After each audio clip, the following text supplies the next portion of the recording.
I was born in Mogadishu, Somalia. እኔ በ1969 ዓመተ ምህረት በሞቃዲሾ ሶማሊያ ነው የተወለድኩት። ያ ወቅት የፖለቲካ ቀውስ የነበረበት ጊዜ ነበር። አባቴ በፖለቲካ ውስጥ ነበር። እናቴ ደግሞ ማንበብና መጻፍ የምትችል የቤት እመቤት ነበረች። የተወለድኩት በጎሳ ወይም በነገድ ስርዓት ውስጥ ነው። ሶማሊያ በተለያዩ ነገዶች የተከፋፈለች ናት። እንደ ሶማሊያዊ ነገድህን ማወቅ በጣም አስፈላጊ ነው። እሱ ልክ እንደ መታወቂያ ካርድ ነው። አባቴን ለመጀመሪያ ጊዜ ያገኘሁት በ7 ወይም በ8 ዓመቴ በሳውዲ አረቢያ ነበር። ምክንያቱም አባቴ በወቅቱ በነበረው አምባገነን መሐመድ ጂብሪል ታስሮ ነበር።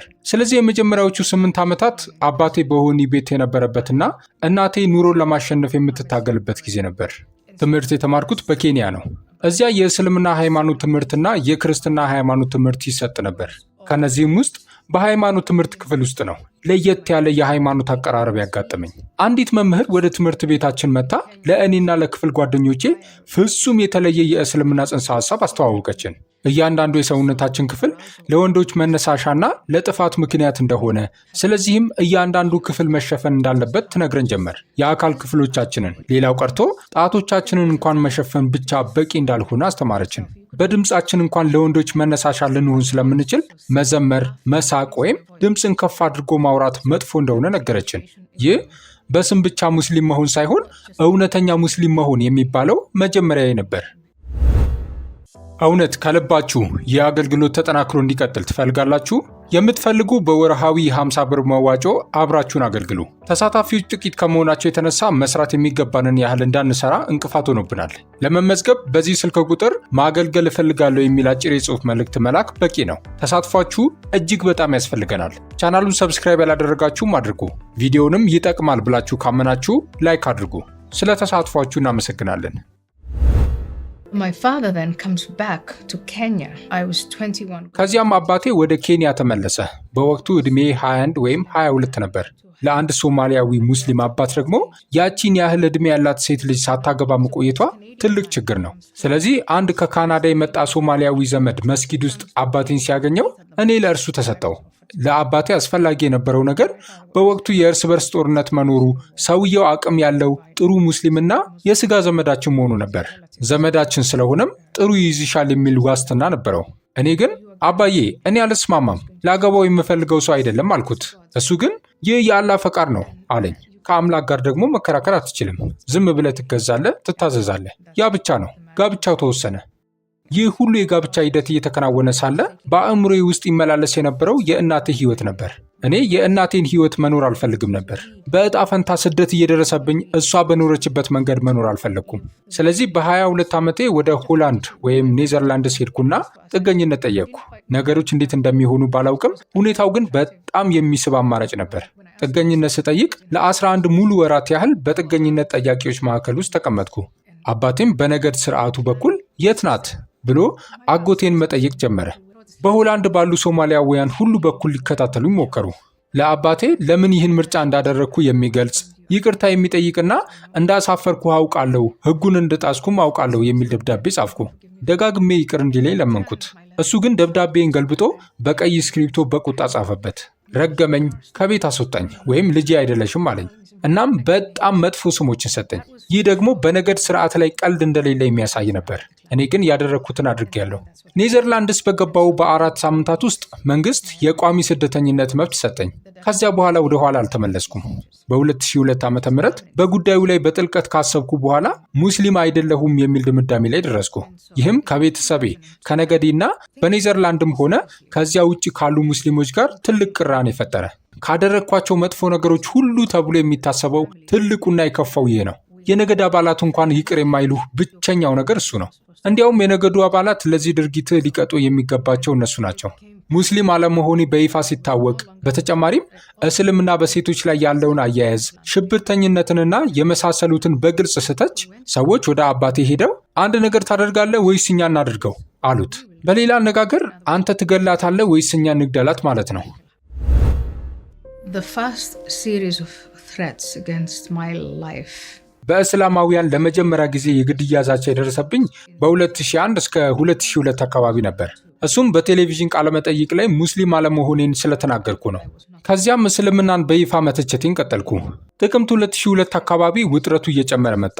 በ2003 በሆላንድ ስላሉ ሙስሊም ሴቶች ስላላቸው አያያዝ፣ ስለ ግርዛት፣ ስለ ክብር ግድያ፣ እንዴት ተቆልፎባቸው እንደሚቀመጡና በግዴታ እንዲያገቡ እንደሚደረጉ የሚገልጹ ውይይቶች ነበሩ። በእነዚህ ሁሉ ውይይቶች መሃል እኔ ነበርኩ። ስለዚህ አንድ የጥበብ ፕሮጀክት አዘጋጀው።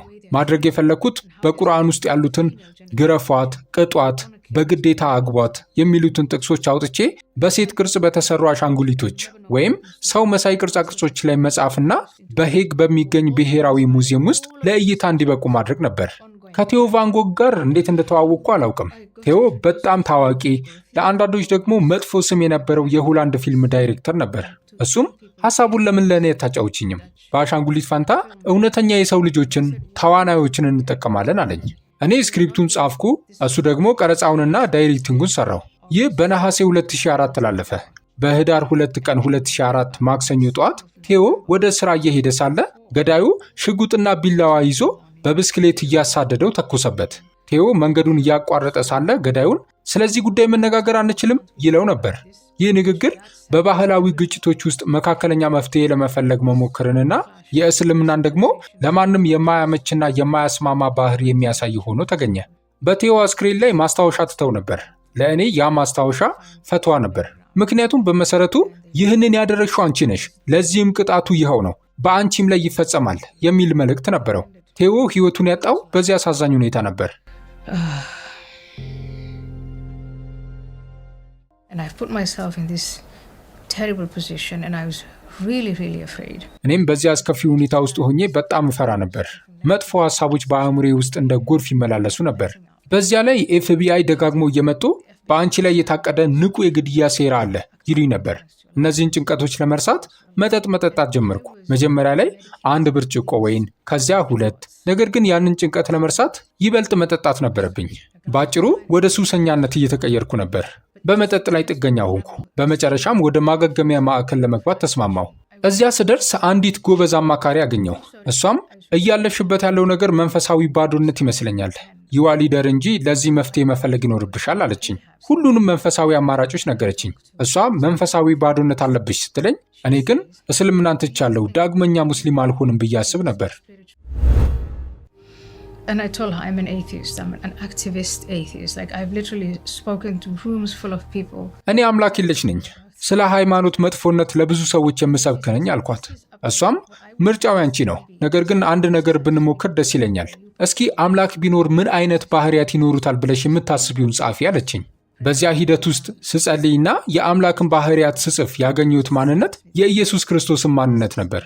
ትምህርቶቹም የኢየሱስ ክርስቶስ ትምህርቶች ነበሩ። ከዚያም ወደ ክርስቶስ ለመጸለይ ወሰንኩ። የሆነ ነገር ተለወጠ። ግንኙነት እንዳገኘው ተሰማኝ። አንድ ሰው ጸሎቴን እየሰማ እንደሆነ ተሰማኝ። ይህንን ለማብራራት ይከብደኛል፣ ነገር ግን በህይወቴ ከዚያ በላይ እርግጠኛ የሆንኩበት ጊዜ የለም። ከዚያን ጊዜ ጀምሮ መጠጥ አልነካውም። ከሁሉም በላይ ደግሞ እነዚያ መጥፎ ሀሳቦች ዳግመኛ አልመጡብኝም። ከባለቤቴ ከልጆቼና ከጓደኞቼ ጋር ዳግመኛ ተገናኘው። ህይወት በጣም መልካም ሆነችልኝ። ይህ ለእኔ ተአምር ነው። ከእውነት ውጭ በሌላ መንገድ ልገልጸው አልችልም። When I joined the Muslim Brotherhood, meaning when the Muslim Brotherhood came into our neighborhood, they were saying you can't just be a Muslim, like you have to understand what you're doing. ወደ ሙስሊም ወንድማማቾች ስንቃረብ ዝም ብለህ ሙስሊም መሆን አትችልም፣ የምታደርገው ማወቅ አለብህ። ነቢዩ መሐመድ ማን እንደነበረና ምን እንዳለ በትክክል ማወቅ አለብህ ወይም አለብሽ ይሉን ነበር። ወደ መሐመድ ማንነት በቀረብክ ቁጥር ግን የሰውየው ማንነት ይበልጥ የማይስብና አጸያፊ እየሆነብህ ይመጣል። ስለዚህ እኔ እሱን እንደ ስነ ምግባር አርአያ አላየውም፣ ይልቁንም ተቃራኒውን የምመለከተው። ነገር ግን ወደ ኢየሱስ ማንነት፣ ወደ ተናገራቸውና ወደ አደረጋቸው ነገሮች በቀረብክ ቁጥር ይበልጥ ማራኪና የሚስብ ይሆንልሃል። እስልምና ማለት ለአምላክ ፈቃድ መገዛት ማለት ነው። ያ መገዛት ግን በኃይልና በትዕቢት ላይ የተመሰረተ ግንኙነት ነው። ክርስትና ግን ለአምላክ ትእዛዝና ለአምላክ ፍቅር ራስን መስጠት ነው። ይህንን በተግባር ስታውለው ደግሞ አንተን ካሰሩህ መጥፎ ስሜቶችና ፍላጎቶች ራስህን ነፃ ማውጣት ማለት ነው። በሕይወቴ ሁሉ ነፃነትንና ፍቅርን እመኝ ነበር። አሁን በኢየሱስ ክርስቶስ ሁሉንም አግኝቻለሁ። የእኔ ጥሪ ምናልባትም ምዕራባውያን ወገኖቼን ስለ ነገድ አስተሳሰብ አደጋ ማስጠንቀቅ ሊሆን ይችላል። ያ የነገድ አስተሳሰብ በስጋ ትስስር ወይም በፖለቲካ ቡድን ሊሆን ይችላል። ኮሙኒዝም ወይም እስልምና ሊሆን ይችላል። እነዚህ ሁሉ በጋራ የሚነገሩ ምድራዊ ገነትን እንፈጥራለን የሚሉ ታሪኮች መጨረሻቸው ግፍ፣ ብጥብጥና ደም መፋሰስ ነው። የምዕራባውያን ስልጣኔ ከመጽሐፍ ቅዱሳዊ መሰረቷ ጀርባዋን ስታዞር ትወድቃለች የሚለው የማይለወጥ እውነት ነው። እውነት ከልባችሁ ይህ አገልግሎት ተጠናክሮ እንዲቀጥል ትፈልጋላችሁ? የምትፈልጉ በወርሃዊ 50 ብር መዋጮ አብራችሁን አገልግሉ። ተሳታፊዎች ጥቂት ከመሆናቸው የተነሳ መስራት የሚገባንን ያህል እንዳንሰራ እንቅፋት ሆኖብናል። ለመመዝገብ በዚህ ስልክ ቁጥር ማገልገል እፈልጋለሁ የሚል አጭር የጽሑፍ መልእክት መላክ በቂ ነው። ተሳትፏችሁ እጅግ በጣም ያስፈልገናል። ቻናሉን ሰብስክራይብ ያላደረጋችሁም አድርጉ። ቪዲዮንም ይጠቅማል ብላችሁ ካመናችሁ ላይክ አድርጉ። ስለ ተሳትፏችሁ እናመሰግናለን።